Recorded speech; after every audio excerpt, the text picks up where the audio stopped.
We're recording now? Maybe. We are, right? Okay.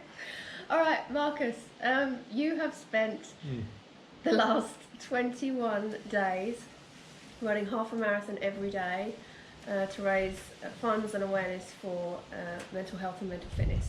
And during those 21 days, you've been interviewing people that you consider to be inspirational in your journey and inspirational for you to share their stories with other people.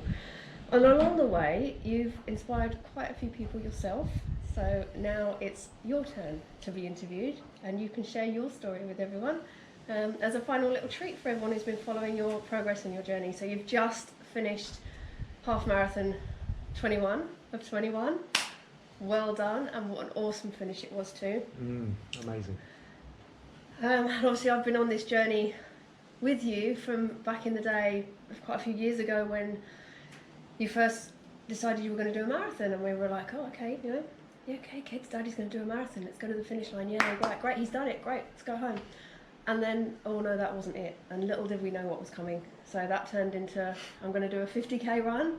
Oh no, I'm going to do a 100k run. Now I've got to do that 100k run again, but in half the time. And then what am I going to do now? I know, I'm going to run from Brisbane to Sydney. And we were like, wow, okay. So obviously, in a couple of weeks from now, you were supposed to be starting that run from Brisbane to Sydney, but it had to be postponed. Crazy. Because of COVID-19. But even that didn't stop you. So you've now just done 21 half marathons in 21 days instead, and that is huge. And people call you Forrest Gump and, crazy endless running man. And honestly, I certainly don't know how on earth you can run that far. So well done. Thanks. Means a lot. So first question for you. Yes, Victoria. Tell us about your journey. Why you're so passionate about this cause, and why you want to raise all this awareness for mental fitness. And Gotcha for life. Just need to take my breath. It's probably not the best thing to do this after running a half marathon, but or 21 of them. Or 21. But yeah, for those that haven't, I suppose, read my story online, but I haven't really spoken about it before. Because it all started when we were living in Canada Bay, when we were living next to Gab, Frank and Sasha, and they were our Australian family at the time, and they still are. And back in October 2014, Frank was diagnosed with cancer, and in a really short space of time, 4 months. 4 months. Unfortunately, he passed away. And, 1 minute we were passing the kids over the fence and catching up and playing funny board games and in the back garden. And in a short space of time, Frank was gone, and we were all a bit lost. And I remember myself thinking, I've got to be strong for the both of you and the girls and Alfie, and what I thought was strong anyway. And so I don't think I said anything, and just kept everything to myself. And I started drinking a lot to try and, I suppose, numb the pain, and trying to work out what was going on internally. And it just sort of crept up on me and escalated to the point where I was really anxious all the time. I'd become quite depressed, and I didn't realise at the time. I was having panic attacks at work, which, looking back, just seemed completely bizarre. They just crept up on me, and I'd never experienced that before. And I didn't really know what to do, and I didn't tell you at the time, and I didn't tell any of my friends. I just thought you were a bit grumpy and scared of your new job. Oh, and I'd been promoted, which sounds great, but it sort of added to the pressure, and I just didn't know what to do. My performance at work was being impacted, my home life was impacted. I wasn't a good husband. I don't think I was a good father, and I suppose at my lowest I just felt completely worthless, and I thought that was it. I was completely worthless. I was gonna I'd lost all hope, really. And I remember going along to see the doctor and have a bit of a checkup, and I walked in, sat down, and when they asked how I was, I just burst into tears. And I remember afterwards just feeling better, and I felt lighter, just being able to talk to somebody. And that's the first time I'd actually talked to someone. It was like a release of the pressure valve that I was talking about with Pete last night. And but then I came back home and still didn't really talk about it, and it probably went on for about a year.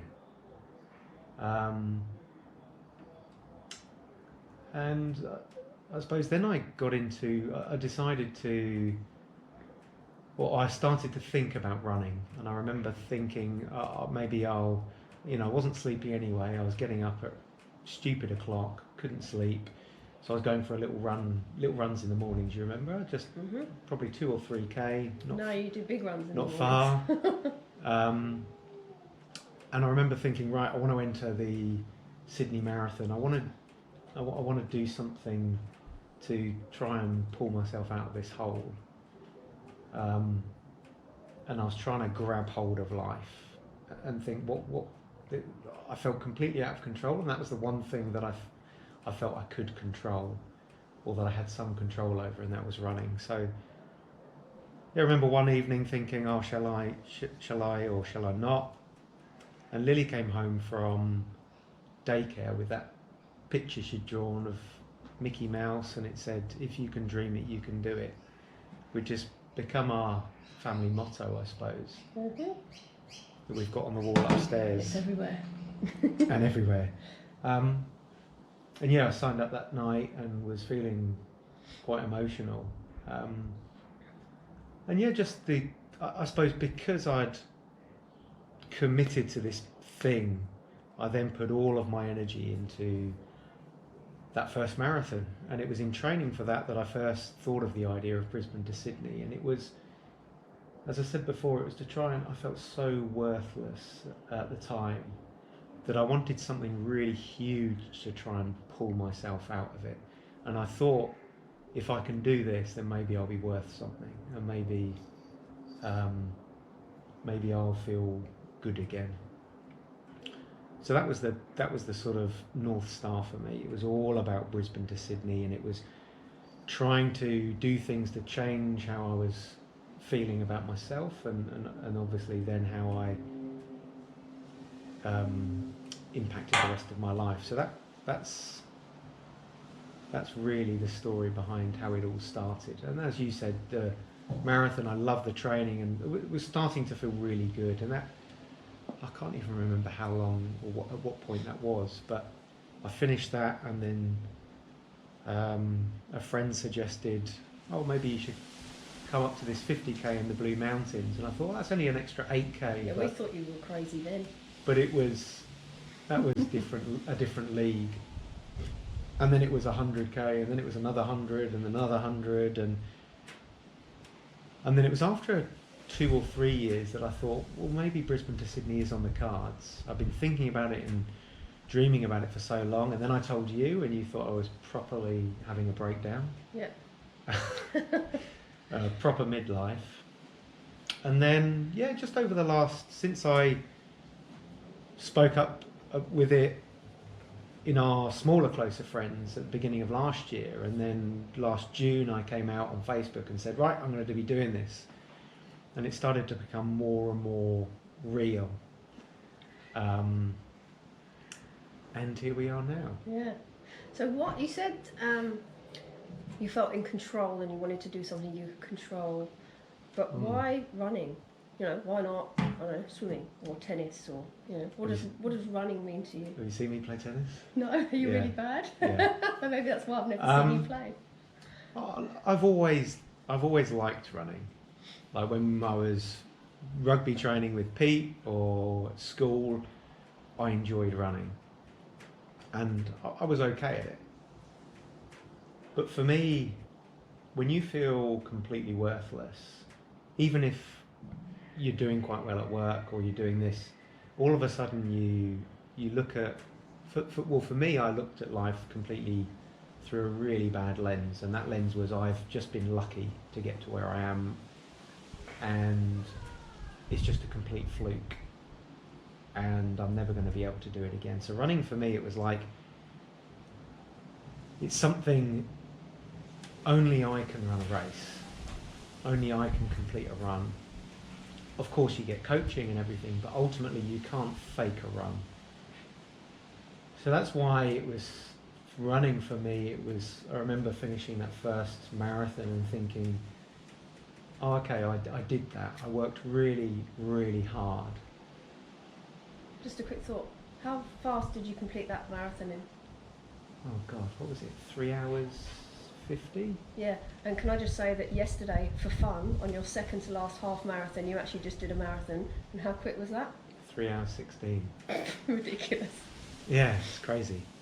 So yeah, for me it was about, I wanted to do something that I felt I earned. I earned 100%. All those blood, sweat and tears were mine.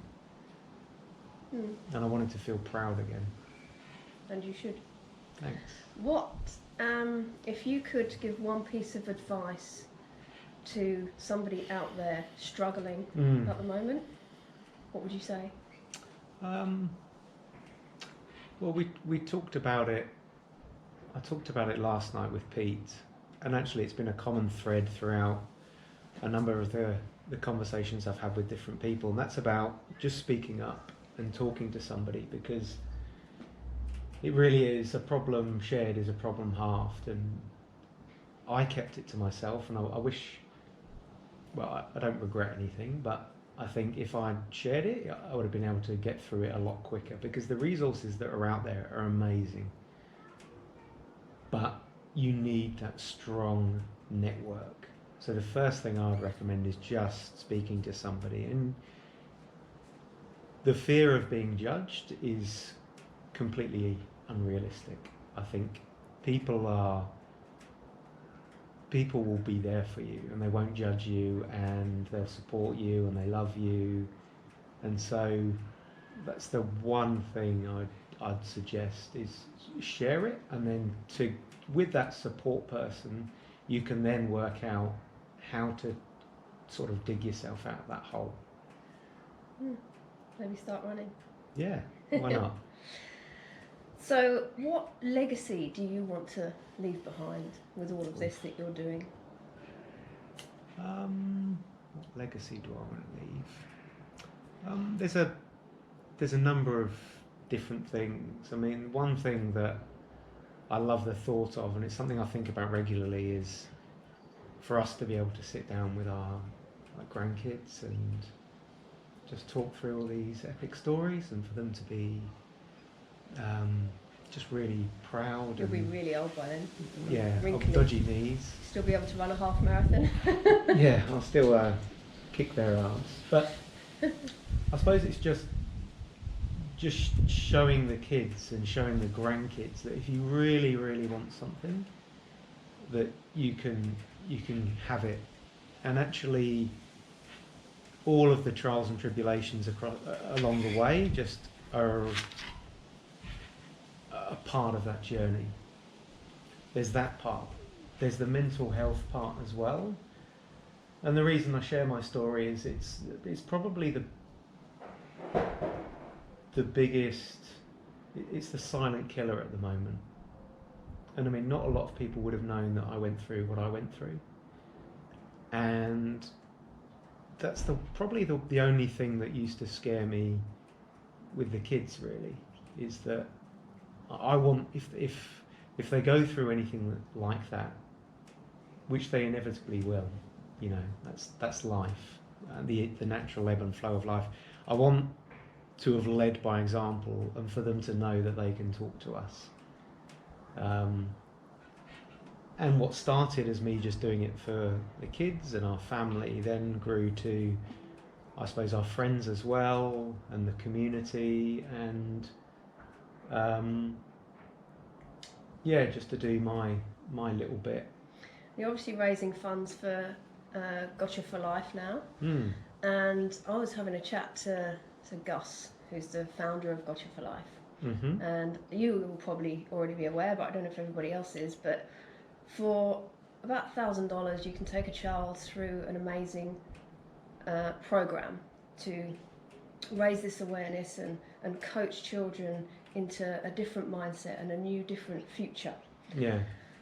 And he said that if you can target just 10 children in a community, then eventually in some communities you can change the mindset of that community. Mm. So for the work that you've done with your 21 half marathons, you've raised, I think, $5,000, just over $5,000 cash so far. There's another couple coming in. And there's another couple of thousand coming in. Mm. So when we're talking about what legacy we're going to leave behind, just think about what you're actually doing there.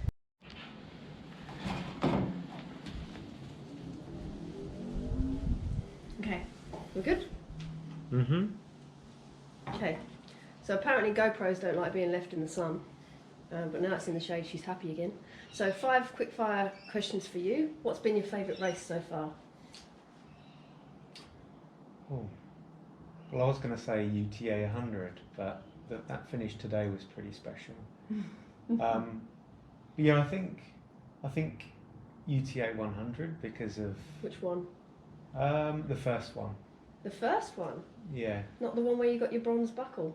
No, definitely the first. Because okay. I thought it was completely impossible. And so crossing, I still vividly remember coming up to cross the finish line and running across it with the kids, and it was just amazing. Because I remember us having a drink in the hotel the year before, and I was completely broken after doing the 50, and we were having a beer, and I was like, I don't know how those guys do it, how they can do another 50k. And then after a couple more beers I said, I'm going to do it next year, and you were like, you nutter. So yeah, UTA 100. Okay.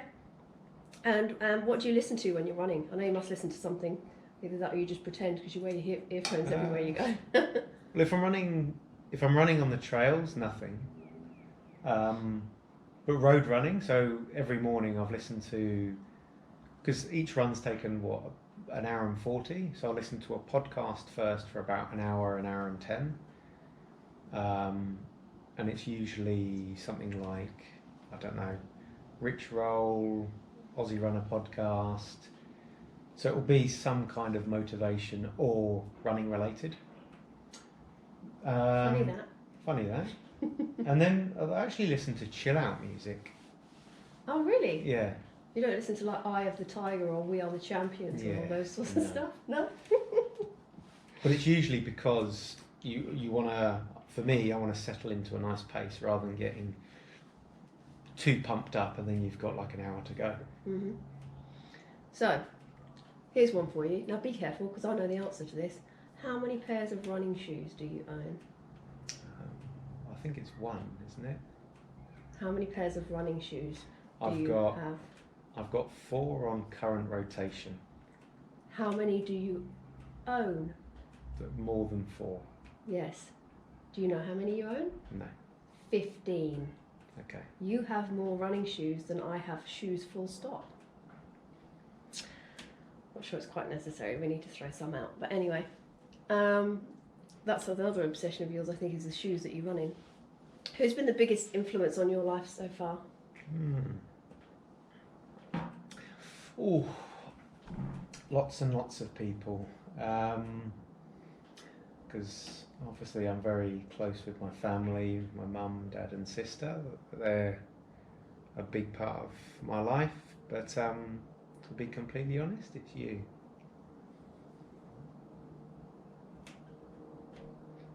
It's a good job you're wearing sunglasses.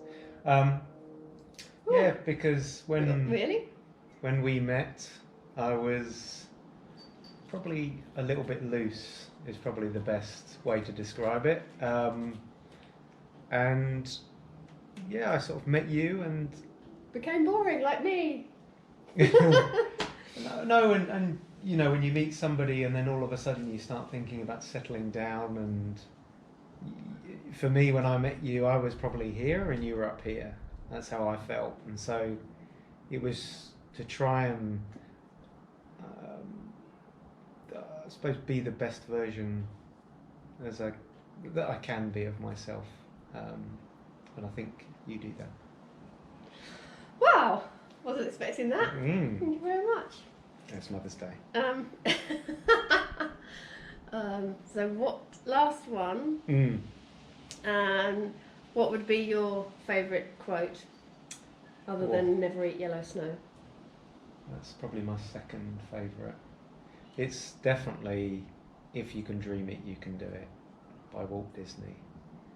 I love that quote because it just reminds me of Lily, it reminds me of my family, and